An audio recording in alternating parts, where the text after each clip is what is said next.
one of the things, it's, it would be unfair for, you had your bass there, you had your guitar there. I mean, could you give us something? Because it's we haven't heard your voice in a long time. Especially, yeah.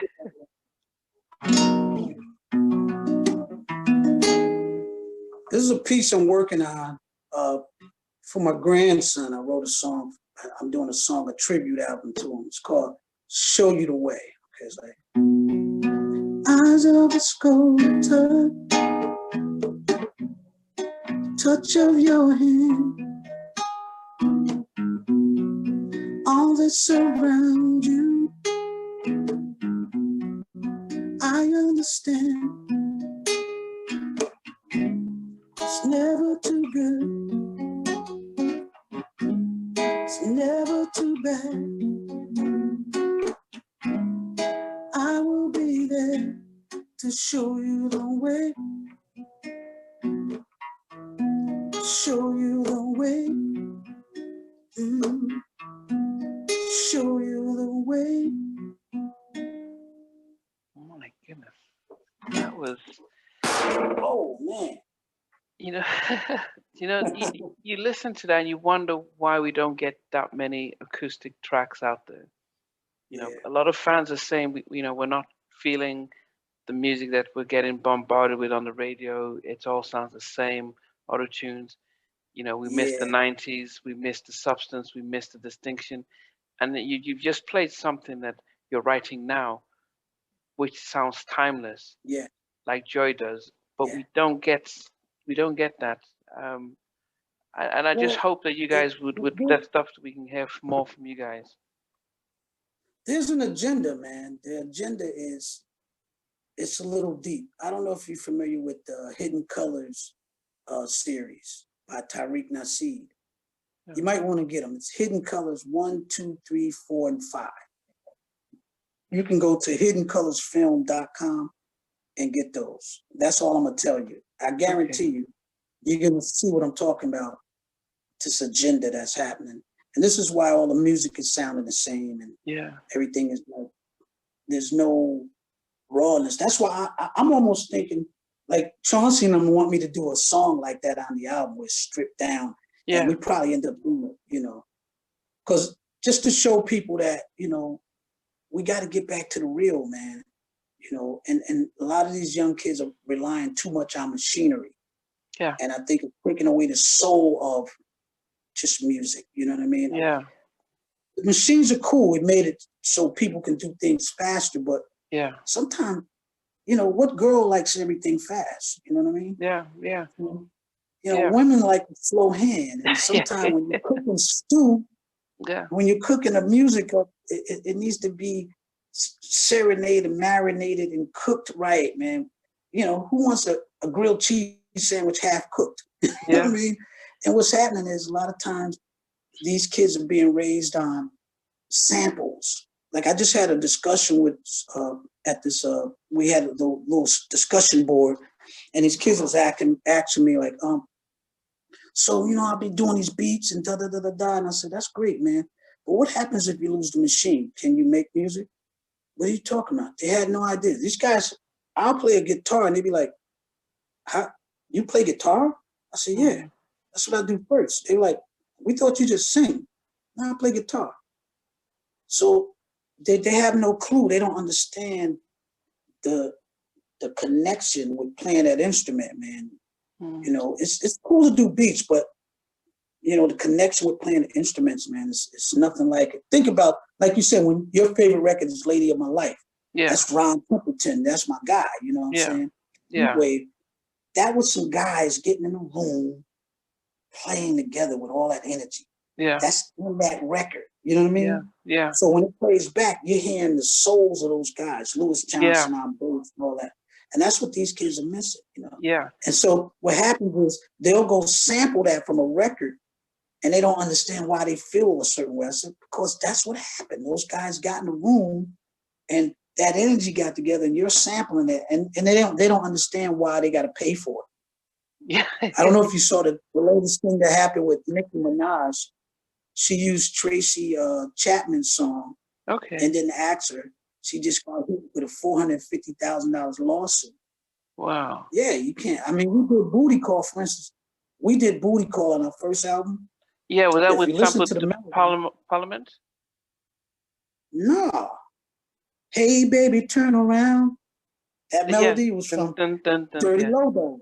Ooh, I wonder, wonder, wonder, wonder who. He waited till we went platinum and came and got that money from us. we had to pay him. Him and Roger Troutman. You know, but Roger was cool. And by the way, Roger Troutman is probably one of the baddest guitar players I ever played with. He did a solo on Joy before I did it. What? Listen to me. He came in the studio, did a Roger solo Troutman. on Joy. The Roger Troutman. The Roger Troutman. I'm messing up here, but the Roger Troutman came in and did a solo. I said, Teddy, I'm not playing behind this guy. He said, no, Lee, you got to do the solo on it. Roger came in and killed it, man. I was like, but you weren't able to use it? Nah, we didn't use it. I don't know why. Maybe for politics, you know. But labels and stuff. Yeah, he's a boot.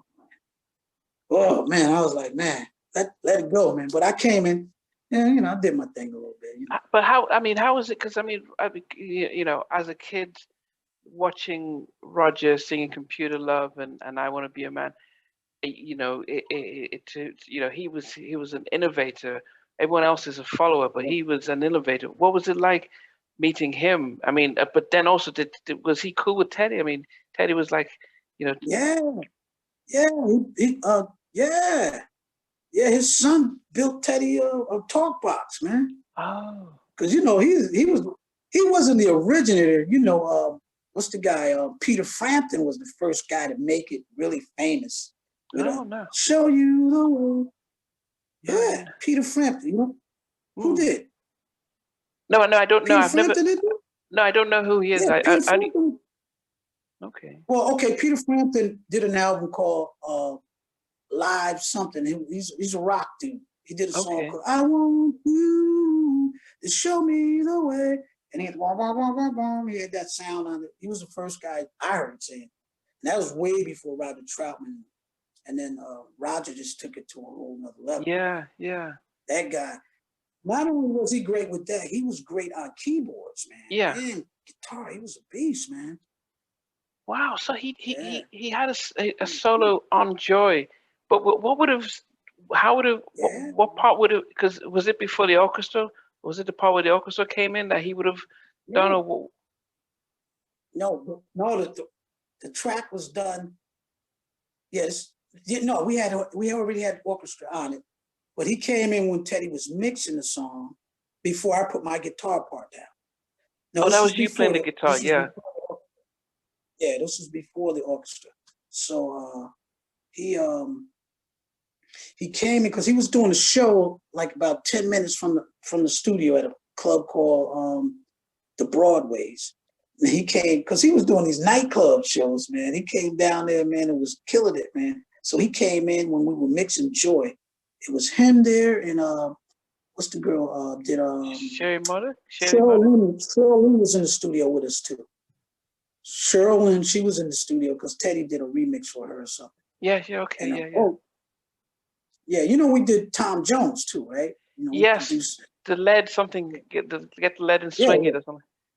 Yeah. We did I co-wrote 2 songs on it out. Oh.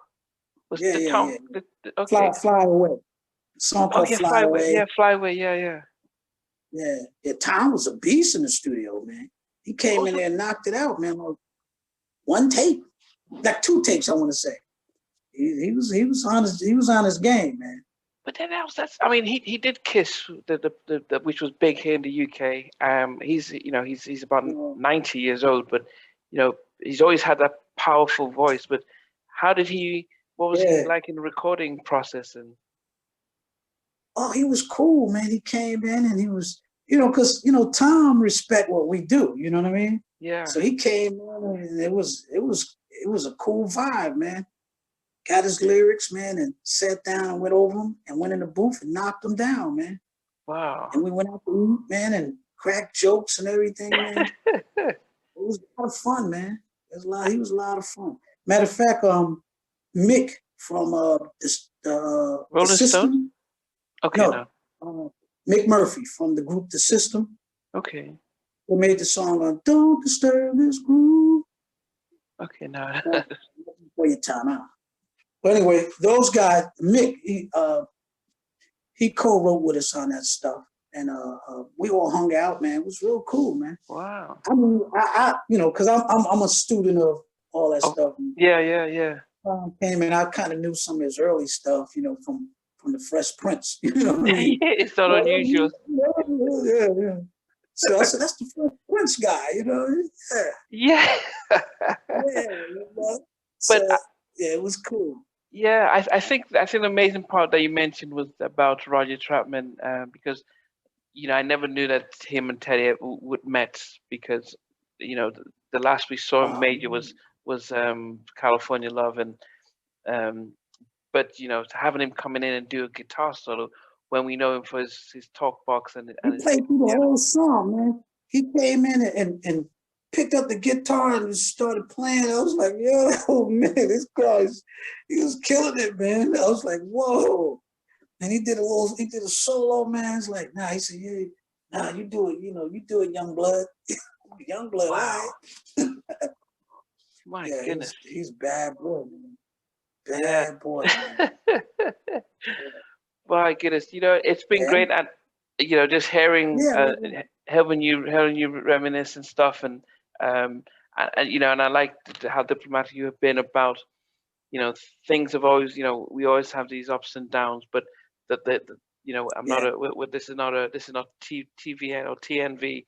We're not looking for this gossip, but what we're interested in is stuff like that, talking about Roger coming in and Tom Jones, that kind of stuff really gets the imaginations going, like, wow, what was it like just to be a fly on the wall, to see legends meeting up? We had Patti LaBelle. We sang on Patti's record too. So you had All This Love, and you had force and everything, man. Yeah, but how was that? Because Sprout gave me his account as to how recording with her and bringing and eating the food later on. But how was that like seeing her coming in? Well, we kind of knew Patti. Patti was like, yo, you better sing. That's her whole thing. She come in and, she cooked for us and everything. She got a little pissed off at Teddy, though, because he had her sitting in the hotel a long time. And you don't do that to Patti. You know what I mean? Patti come to town, you get a chauffeur, she's the queen. You know what I mean? Yeah. She said, I'm never going to sing. I'm never going to record him again. No way. She was just like your aunt or something. You know what I mean? Yeah, that's. But she can cook, man. She came because we had a kitchen in the studio. Yeah. Man, she laid it down for us, man. My goodness. Goodness. Who else were you impressed to see during those days before? Will Smith. Will Smith came in and did something. Will Smith. Oh yeah, for I'm looking for the one in the one. He did the Tell Me. He used that track. Do you still care? He rapped over the music of that track. Oh, I thought he was I'm looking for the one who's something like that. No, I think it was that track. You can feel the same way too. Looking. Do you feel the same way too? Yeah. That was okay. Okay. Heavy D was my homeboy, man. Heavy was a lot of fun in the studio with Heavy. Believe it or not, remember Orange Juice Jones? Yeah, is he the one that sang In the Rain? In the Rain, yeah. We hung out. Orange Juice came to the studio. He put me onto a lot of game about the music business. That guy is very smart. Yeah. Wow. Mtume came down. Amazing producer, right? Amazing. Yeah. Juicy Fruit. You, Him, and Me, all that stuff. Yeah. I knew him through my god brother, kind of used to play in a group called Everyday People. His name Hunter Hayes. He had some big house records back in the day. And with CC Rogers, you know those guys? No. They big house guys, you know. Okay. So I knew Mtume's from Newark, New Jersey and stuff like that. Okay. So he came down and we hung out, took him out to dinner, and we just, because I like to talk to those older guys because they yeah. So I learned a lot from those guys, man.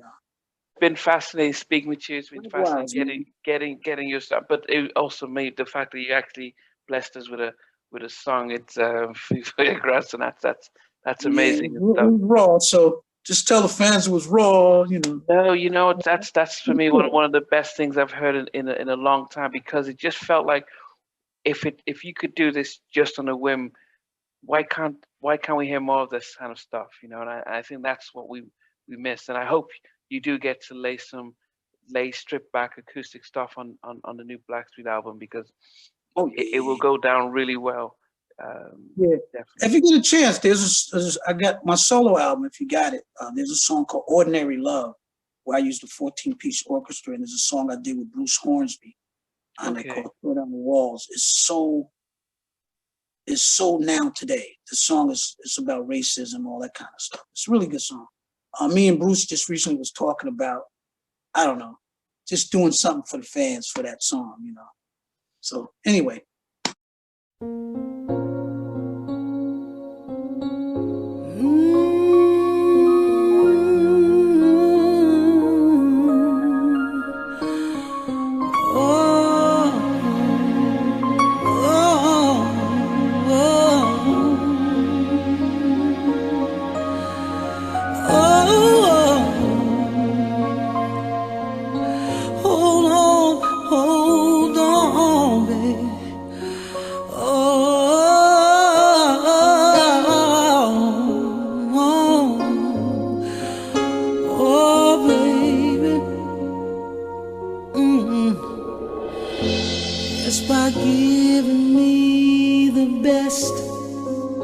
Oh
what you'd find out is when I'm putting out segments, editing, because we've been on for about an hour and a half, so I'll tend to bring out 20 minutes and stuff. But I will find that track and include it in the interview, and so they can, as you said it, then it'll cut straight to the music, and then it's like, so definitely do that. And also, I mean, it's because it's I guess it's good to know that there's a side outside of the group. The group is great that you're in the group, but after, in between that, you did a lot of different stuff, and it's good that we can go back and appreciate and reflect on it.